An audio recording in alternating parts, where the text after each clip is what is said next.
This is a short review of how unresolved internal conflicts affect our digestion, right? So let's say I've got something that's really not resolved within me, that I'm still trying to figure out, or my mind and my heart are really divided on, or I'm aware of the issue, but I'm not yet with the insight or the tools or the courage to clean up the energetics and resolve it, yeah?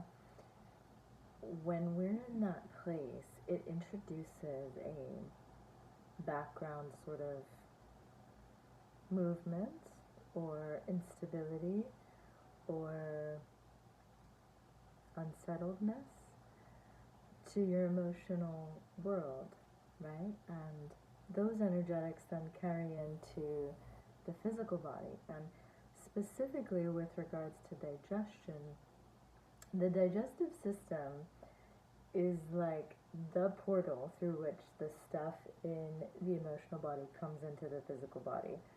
And we all know this because we all have our gut response to stress, right? So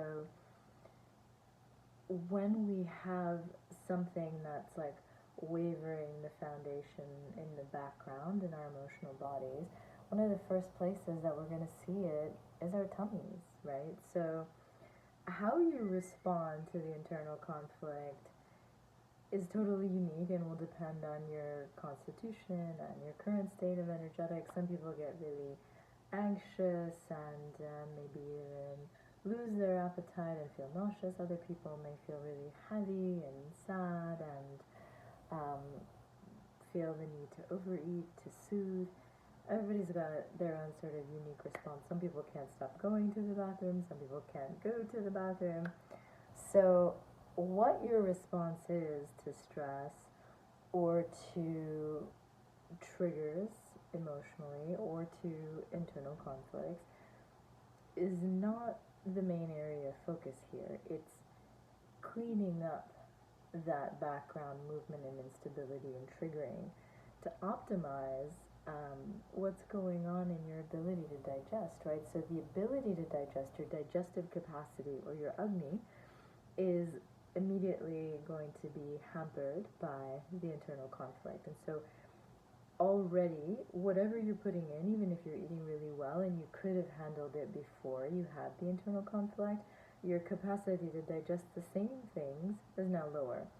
And then what that results in is a lot of partially digested food that's sort of fermenting in the digestive tract, and that causes all kinds of symptoms for people, right? It could be inflammation, it could be bloating, it could be gas, um, but it's the body's reaction to this like unprocessed um, sort of accumulation of stuff that is ultimately toxic because it's disrupting the flow and it's creating a lining or a film on the digestive tract, and so then that's also putting a damper on its absorptive capacity. So it's like you could be eating all this organic good food, but is it really going in and is it getting to where it needs to go?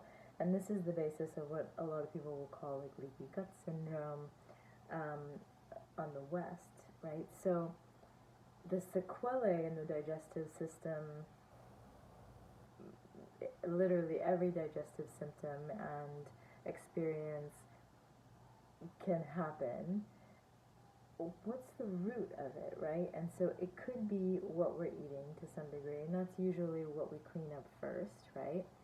It could be how we're eating, which most of us are sort of unaware of and easy to clean up. And then it could be what's going on with us emotionally. And this is the part that everybody overlooks. And I think it's about 50% of um, what's responsible for what we're seeing in our digestive systems. So, um,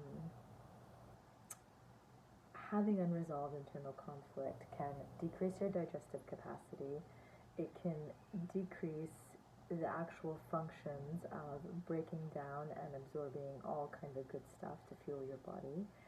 And it can result in a greater degree of toxic accumulation, and then a greater degree of inflammation and reactivity to that accumulation in the body. So suffice it to say, handling those internal conflicts and feeling good emotionally is definitely a prerequisite to having really healthy digestion.